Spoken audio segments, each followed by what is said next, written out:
Hello, ladies and gentlemen. Welcome to my YouTube channel, Multiverse of English. Here you can learn how to read, write, and speak English fluently. So get ready for the explosion.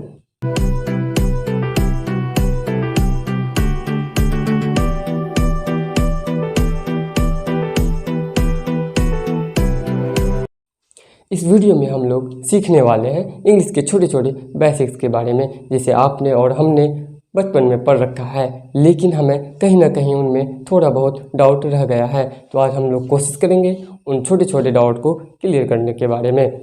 तो चलिए, सबसे पहली चीज़ हम लोग देखते हैं alphabet, जो कि आपने बचपन में ही ये पढ़ा होगा। अल्फ़ाबेट आपने बचपन में ही पढ़ा होगा। ये वर्ड आपको जाना पहचाना सा लग रहा होगा। तो चलिए, हम लोग इस अल्फ़ाबेट में क्या बेसिक चीज़ है उसको देखते हैं। अगर मैं आपसे क्वेश्चन करूं कि इंग्लिश में कितने अल्फ़ाबेट होते हैं, तो आपका डायरेक्ट सा आंसर होगा 26 अल्फ़ाबेट। ओके, लेकिन मैं बता दूं कि ये रॉन्ग आंसर है। तो चलिए, हम लोग जानते हैं कि इंग्लिश में 26 अल्फ़ाबेट नहीं होते हैं। तो कितने होते हैं? आप बोलोगे कि हमने बचपन से ही पढ़ा है कि इंग्लिश में 26 अल्फ़ाबेट होते हैं, हमारे टीचर पढ़ाए हैं हमें कि इंग्लिश में 26 अल्फ़ाबेट होते हैं। तो कोई बात नहीं, घबराने की ज़रूरत नहीं है। शायद हो सकता है आपने बचपन में गलत पढ़ा होगा या आपको बचपन में गलत पढ़ाया गया होगा। तो अभी हम लोग सही जानते हैं कि इंग्लिश में 26 अल्फ़ाबेट नहीं होते हैं। तो कितने अल्फ़ाबेट होते हैं? चलिए, तो इस चीज़ को जानने के लिए कि इंग्लिश में कितने अल्फ़ाबेट होते हैं, हमें सबसे पहले जानना होगा अल्फ़ाबेट क्या होता है, अल्फ़ाबेट से हम लोग क्या समझते हैं। तो चलिए, इसको हम लोग जानते हैं एक क्वेश्चन की मदद से। What is an alphabet? तो हम लोग इस क्वेश्चन की मदद से जानते हैं कि अल्फ़ाबेट क्या होता है, और इस क्वेश्चन की मदद से ही हमें ये पता चलेगा कि इंग्लिश में कितने अल्फ़ाबेट होते हैं। तो चलिए, इसका छोटा सा एक आंसर देते हैं। The group of 26 letters are called alphabet. It means 26 letters का जो ग्रुप है इंग्लिश का, उसे ही हम अल्फ़ाबेट के नाम से जानते हैं। इजी वे में समझते हैं कि जब इंग्लिश के 26 लेटर्स एक साथ एक जगह कहीं ग्रुप बनाता हो, तो उस ग्रुप को ही हम लोग अल्फ़ाबेट नाम देते हैं। तो इससे हमें ये समझ में आता है कि अल्फ़ाबेट बराबर 26 लेटर्स है ना।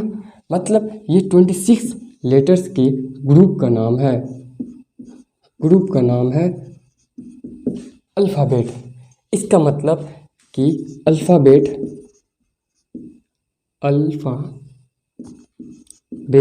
के अंडर 26 लेटर्स पाए जाते हैं। तो इससे हम लोग ये अंदाज़ा लगा सकते हैं कि इंग्लिश में अल्फ़ाबेट कितने होते हैं। इंग्लिश में अल्फ़ाबेट 1 होते हैं। ठीक है, इसका मतलब 1 अल्फ़ाबेट के अंडर 26 लेटर्स होते हैं। तो मैं उम्मीद करता हूँ कि आपको ये समझ में आया होगा कि इंग्लिश में कितने अल्फ़ाबेट होते हैं और अल्फ़ाबेट से हम लोग क्या समझते हैं, अल्फ़ाबेट हम किसे कहते हैं, वो आपको क्लियर हो गया होगा। और इंग्लिश में 26 अल्फ़ाबेट नहीं होते हैं, कितने होते हैं? 1 होते हैं। ये भी आपको क्लियर हो गया होगा। चलिए, अब हम लोग आगे बढ़ते हैं दूसरे टॉपिक पर। चलिए, अब हम लोग बात करते हैं 26 लेटर्स में कितने वोवेल होते हैं, कितने कॉन्सोनेंट होते हैं। तो हमें ये भी पता है, बचपन में हमने ये भी पढ़ रखा है कि 26 लेटर्स में 5 लेटर्स वोवेल होते हैं और 5 लेटर्स कॉन्सोनेंट होते हैं। तो चलिए, एक बार उसे और हम याद कर लेते हैं, रिकॉल कर लेते हैं। 26 लेटर्स में 5 लेटर्स क्या कहलाते हैं? वोवेल कहलाते हैं। वो कौन कौन सा है? A, E, I, O, U। ठीक है, और जो बाकी रेस्ट के लेटर हैं 21 21 लेटर्स, ठीक है। इसे हम क्या नाम देते हैं, कॉन्सोनेंट नाम देते हैं। ये तो बहुत ही बेसिक चीज़ है, ये आप सभी को आता होगा, लेकिन ये बताने का एक मकसद है। ये आपको आगे पता चलेगा कि मैंने ये आपको क्यों बताया, ठीक है। तो चलिए, हमारा जो मकसद है ये वोवेल और कॉन्सोनेंट बताने का, वो ये है कि जब हम लोग ए और एन का यूज़ करते हैं तो उसमें हमें क्या ध्यान रखना होता है। तो हम नॉर्मली जानते हैं कि जो लेटर वोवेल से स्टार्ट होता है उसके साथ हम एल लगाते हैं, जैसे कि APPLE एप्पल। ये जो एप्पल वर्ड है ये एक वोवेल से शुरू हो रहा है। ए क्या है, एक वोवेल है, इसलिए हम इसके आगे एल लगा दिए।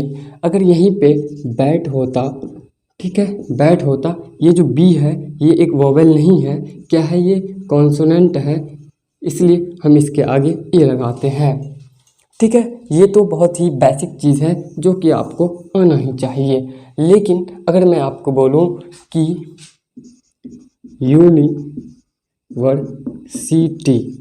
इसमें आप क्या लगाएंगे, ए लगाएंगे या एन लगाएंगे? आप में से बहुत कोई यू देखकर एन लगाएंगे, क्योंकि यू एक वोवेल है तो इसमें एन लगना भी चाहिए। लेकिन मैं बता दूं, इसमें एन का यूज़ नहीं होता है, इसमें ए का यूज़ होता है। वो क्यों होता है? क्योंकि जो यू का साउंड है वो यो आ रहा है। तो इसको और अच्छे से समझने के लिए आप लोगों को थोड़ा हिंदी में प्रवेश करना पड़ेगा। आपको वर्णमाला में जाना होगा, वर्णमाला में घुसना होगा। चलिए, तो हम लोग थोड़ा सा वर्णमाला में प्रवेश करके फिर बाहर आते हैं। आपने हिंदी में वर्णमाला तो पढ़ा ही होगा। वर्णमाला मतलब क ख ग घ घ च छ ज, ये सब अ आ हर्षई दुर्गई, ये सब पढ़ा होगा। तो चलिए, वर्णमाला जैसे हमने यहाँ अल्फ़ाबेट पढ़ा था,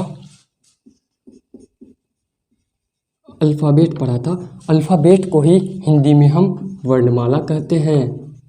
अल्फ़ाबेट को ही हम लोग हिंदी में वर्णमाला कहते हैं, ठीक है।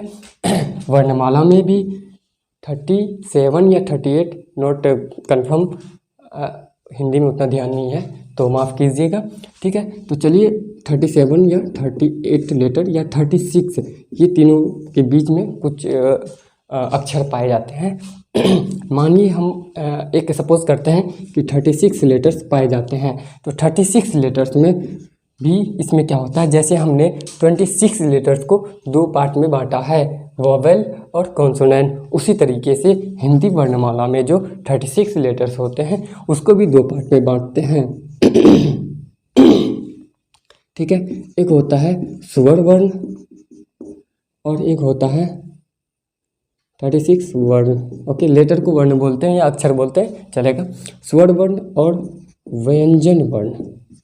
व्यंजन वर्ण, स्वर वर्ण मतलब हो जाता है हमारा, स्वर वर्ण मतलब हो जाता है हमारा वोवेल, और व्यंजन वर्ण मतलब हो जाता है कॉन्सोनेंट। तो हमने इसमें प्रवेश किया है इस मकसद से कि हम इसको समझ पाएँ कि यहाँ पे ए क्यों लगा और ये साउंड यो है, क्या आना चाहिए जो हम इसमें एन का यूज़ करते। तो चलिए, स्वर वर्ण में आपने पढ़ा होगा अ से लेके अन तक होता है, मतलब अ के बीच आ होता है, हर्षई होता है, दुर्गई होता है और भी बहुत कुछ। तो इंग्लिश का कहना है कि भाई आप एन का यूज़ वहाँ करो जहाँ पे जिस लेटर का उच्चारण इनके बीच से आता हो, इनमें से आता हो। जैसे कि हमने एप्पल देखा, एप्पल का जो प्रोनाउंसिएशन है या जो उसका साउंड है, सबसे पहला वर्ड ए आता है। ए क्या होता है, ए क्या है, अ से लेकर अन के बीच में होता है, इसलिए हम इसमें एन का यूज़ करते हैं। लेकिन हम वही देखते हैं यूनिवर्सिटी में वो यू का जो साउंड है वो यो आ रहा है, जो कि अ से लेकर अन के बीच में नहीं आता है, तो इस वजह से हम उसमें एन का यूज़ नहीं करेंगे। मैं उम्मीद करता हूँ कि आपको ये समझ में आया। अगर समझ में नहीं आया हो तो आप कमेंट कीजिएगा, मैं एक इस पर डिटेल्ड वीडियो बनाऊँगा। तो चलिए, इस वीडियो में इतना ही, और ये हमारा पहला वीडियो था और मैं उम्मीद करता हूँ कि आप लोगों को ये वीडियो अच्छा लगा है।